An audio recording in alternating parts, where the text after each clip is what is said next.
안녕하세요. 프랙티쿠스 출판사 대표 장승진입니다. 저희 책 나는 더 영어롭게 말하고 싶다 비즈니스 편 내용을 설명하는 강의인데요. 오늘은 재무에 관한 표현들 보겠습니다. 비용이라든지 신용이라든지 재무 상태라든지 주로 돈과 관련된 표현들이 많이 등장한다 이렇게 생각하시면 되겠어요. 비용을 줄이자라고 말했는데요. cut 무슨 on 이렇게 표현을 했죠. 네, cut back 혹은 cut down이라고 하면 비용을 줄이거나 삭감하다라는 뜻입니다. 줄이다, 삭감하다. 그 다음에 이제 어떤 것을 줄이는지를 표현하기 위해서 뒤에 on을 붙인 거죠. 그래서 우리가 일상적으로 발생하는 그런 비용을, 지출을 줄여야 한다. 이렇게 얘기한 거죠. 그 다음에 전치사 on을 쓴다는 점을 좀 주의해서 보시고요. 삭감한다든지, 축소한다든지, 규모를 축소한다든지, 그런 것도 전부 다 cut back on, 혹은 cut down on 이런 표현을 쓰시면 되겠습니다. 자, 그 다음에 중간 상인을 거치지 않는다라는 말이 있는데요. 중간 상인을 뭐라고 얘기하면 될까요? 예, 중간에 존재하는 사람, 이런 뜻으로 그냥 middleman이라고 하면 됩니다. 그래서 cut out the middleman이라고 하면 중간 상인을 cut out, 잘라버린다 이런 뜻이죠. 그러니까 뭔가 이렇게 판매하고 소비자, 중간에 있는 이 과정을 없애버리고 그냥 바로 판매자하고 소비자가 연결되는 그런 상황을 표현하게 되죠. 그래서 중간에 걸쳐 있는 가격을 올리는 그런 여러 중간 상인들을 거치지 않는다고 할 때 그냥 이 표현을 그대로 쓰시면 되겠습니다. Cut out the middleman. 그 말은 역시 유통 비용을 줄인다 라고 얘기할 때 잘 등장을 하니까 중간 상인을 없애서 유통 비용을 줄인다라는 말을 할 때 이 표현을 그대로 활용을 해보시면 되겠죠. 자, 그 다음에 비용을 절감한다라고 되어 있는데요. 네, 비용은 우리가 cost라는 단어를 떠올리기도 하고요. 앞에서 설명드린 expense라는 단어를 떠올리기도 하는데 여기처럼 overhead 혹은 overhead spending, overhead cost 이런 단어를 쓰기도 합니다. 이 overhead라는 말 때문에 그런데 overhead는 그냥 말 그대로 머리 위에 있다는 뜻밖에 안 돼요. 근데 비즈니스에서 overhead는 여기 나와 있는데요. 사무실 운영비 같은 거 있잖아요. 그러니까 원가에 들어가는, 생산을 하기 위해서 원가로 들어가는 그런 비용이 아니라 사무실을 운영한다든지, 사무실에 집기 이용료를 낸다든지, 이런 식으로 항상 고정적으로 발생하는 그런 비용을 말합니다. 그래서, 사무실 운영비라든지, 그러니까 뭔가를 만들어낼 때 생산 원가가 안 들어갈 수는 없으니까, 그 고정적으로 들어가는 이런 부대 비용들을 줄이면 이익을 그만큼 늘릴 수가 있겠죠. 그래서 cut down the overhead라는 의미로 우리 사무실도 좀 줄이자든지 사무실에 불필요한 어떤 집기 같은 거 있으면 그런 것도 없앤다든지 그렇게 허리띠를 졸라매는 상황을 cut down the overhead라고 잘 얘기를 하죠. 그래서 overhead가 비즈니스에서 쓰이면 머리 위라는 뜻이 아니고 비용을 뜻하는 경우가 많다. 이 점을 기억하시면 되겠고요. 그 다음에 비용 편익 분석, 영어 표현은 그냥 우리말로 옮긴 거죠. cost benefit analysis. 그래서 cost가 크냐 아니면 benefit이 크냐를 분석할 때 cost benefit analysis 이렇게 얘기할 수가 있습니다. 자, 그 다음에 지출 내역을 추적한다고 됐는데요. 지출 내역뿐만 아니라 뭔가를 쭉 따라가면서 어떻게 변화하는지 알아낼 때 keep track of 이렇게 얘기할 수 있죠.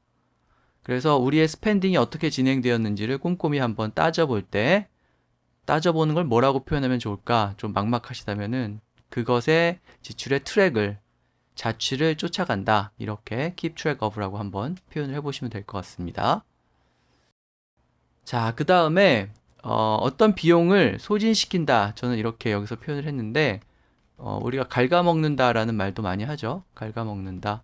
이렇게 얘기하려면 여기 나와 있는 것처럼 네, eat into라는 표현을 쓸 수가 있습니다.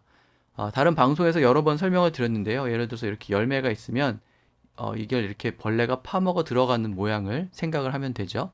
그래서 eat into라고 하면은 어떤 것을 소진시키거나 조금씩 파먹어 들어가거나 그러는 걸 얘기합니다. 그래서 잠식하다라는 말을 우리가 eat into를 써서 표현을 할 수가 있죠. 그래서 여기 보면은 기업 이익을 높은 금리가 조금씩 파먹어 들어간다, 조금씩 잠식한다 이런 뜻이고요. eat into라는 그 부동사의 모양을 보면 한꺼번에 확 없어지는 게 아니고 조금씩 조금씩 사라지는 것 같은 그런 느낌이 있죠. 그래서 돈이 어디서 새는지 모르겠는데 자꾸 샌다든지 조금씩 없어진다든지 그런 경우에 또 eat into를 쓸 수가 있습니다.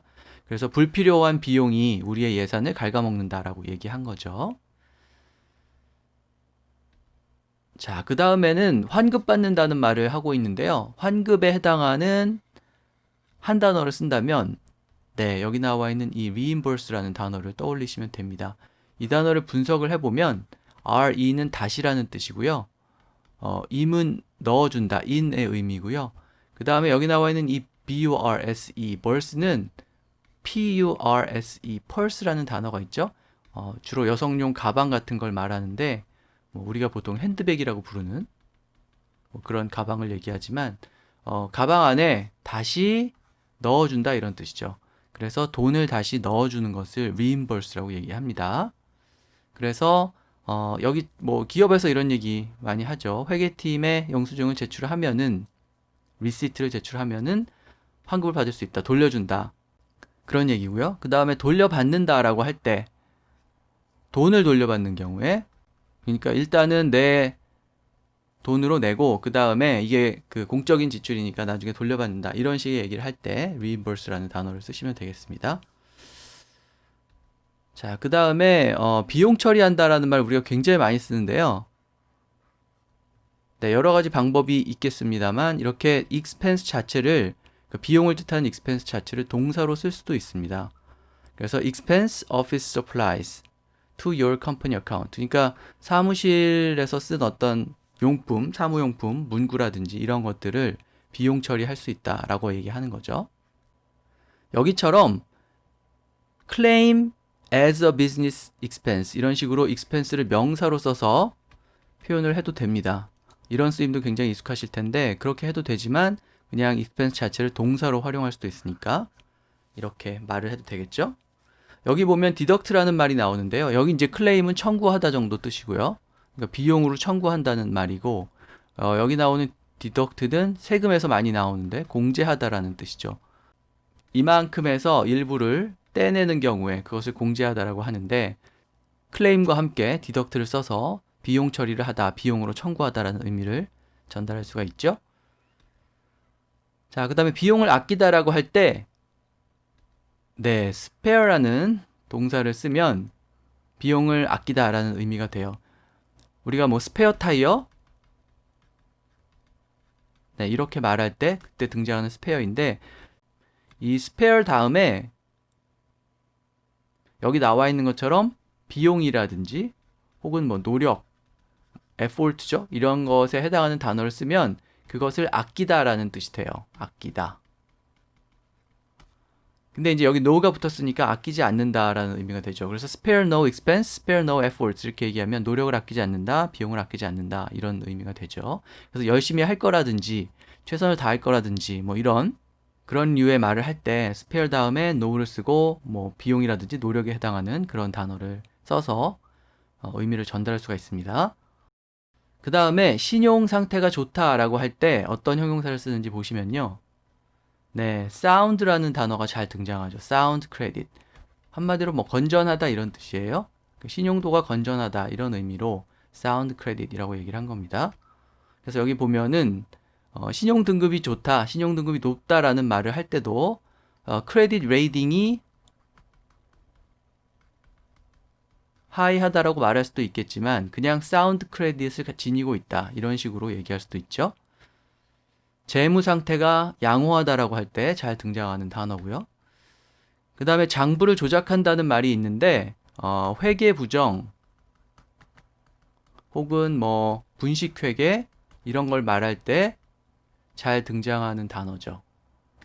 네, cook the books라는 표현이 있습니다. 북은 여기서 이제 장부를 의미하는 거고요. cook은 요리를 한다는 뜻이니까 장부를 조리를 한다, 요리한다 이런 뜻이죠. 여기 cook하고 book하고 라임이 잘 맞기 때문에 같이 뭐 쓰는 거겠죠. 그래서 분식회계라든지 말씀드린 것처럼 회계부정이라든지 이런 것을 말할 때 북 앞에다가 이 cook이라는 단어를 쓴다는 게 좀 재밌는데 아주 많이 쓰이고 잘 등장하는 표현이니까 꼭 기억을 하시기 바랍니다. 여기 더까지 붙여서 이렇게 표현을 하셔야 돼요. cook the books. 그 다음에 내가 버는 한도 내에서, 그러니까 수입의 한도 내에서 소비를 해야 된다라고 할 때 live within your, 네, 이렇게 means라고 얘기하면 됩니다. mean이 동사로 의미하다 이런 뜻이 있고, 그 다음에 형용사로는 좀 뭐라고 해야 되나, 야비한 이런 뜻이 있죠. 그런 모습을 가리키는데 mean에다가 s를 붙여서 means라고 하면 수단이라는 뜻을 지니거나 혹은 여기처럼 수입, 금전적인 수입을 나타내게 돼요. 그래서 within your means라고 하면 당신의 금전적인 수입 이내에서라는 뜻이 되죠. 그래서 적자를 내지 말고 수입 안에서 지출을 해야 된다라고 할 때 within your means라는 표현을 적절히 쓸 수가 있어요. 그래서 합리적인 소비나 지출을 해야 된다라고 말할 때 live within your means 이렇게 얘기할 수 있고, within의 반대가 여기 나와 있는 beyond잖아요.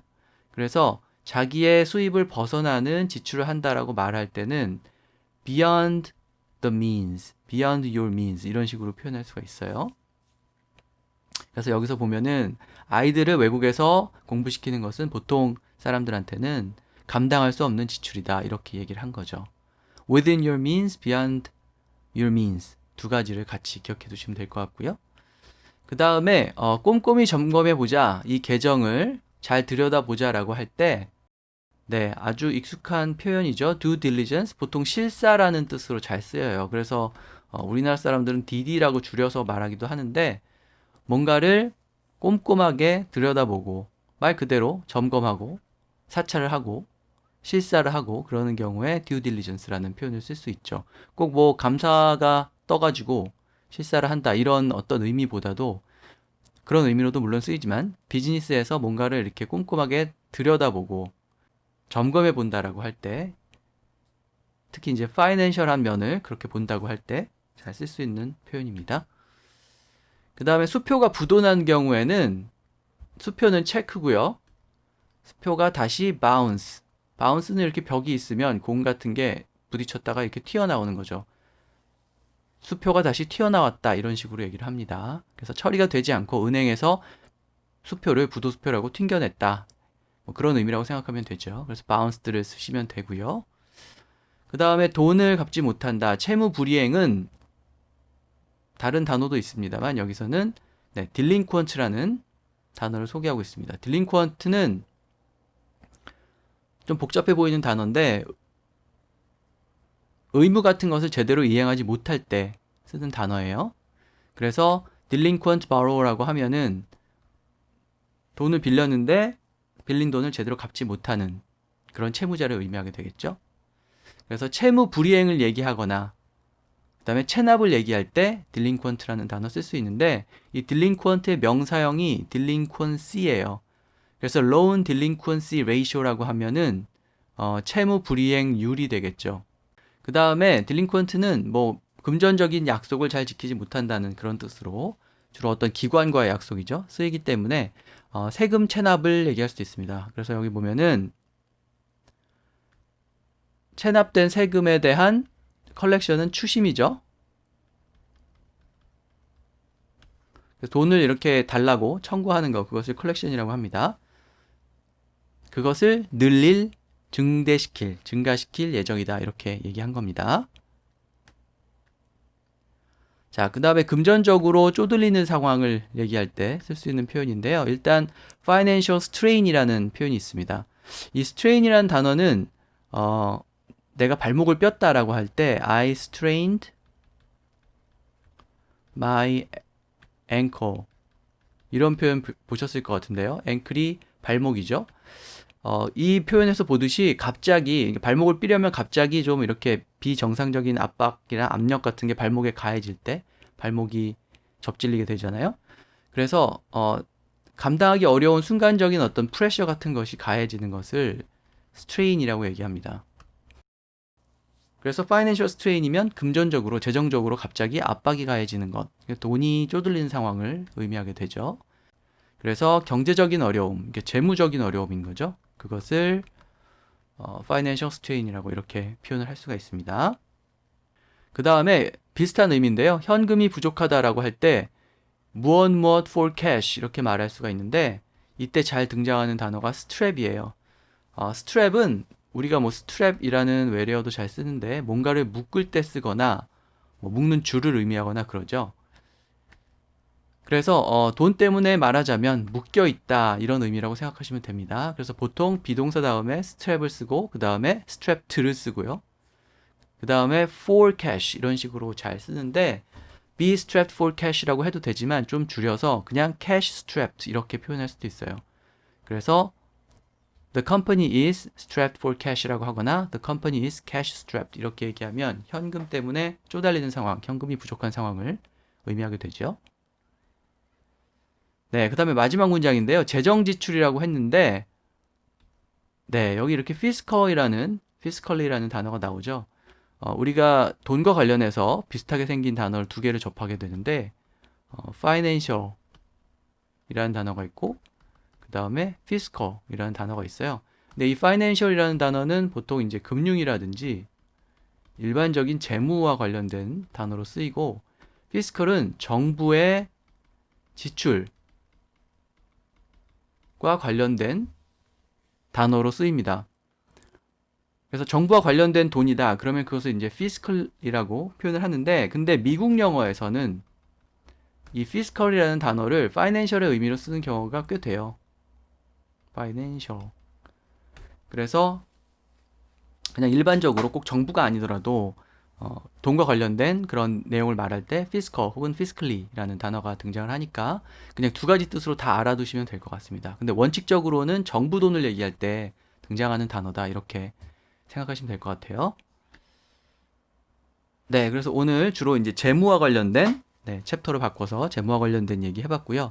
다음 시간에 이어서 강의 계속하도록 하겠습니다.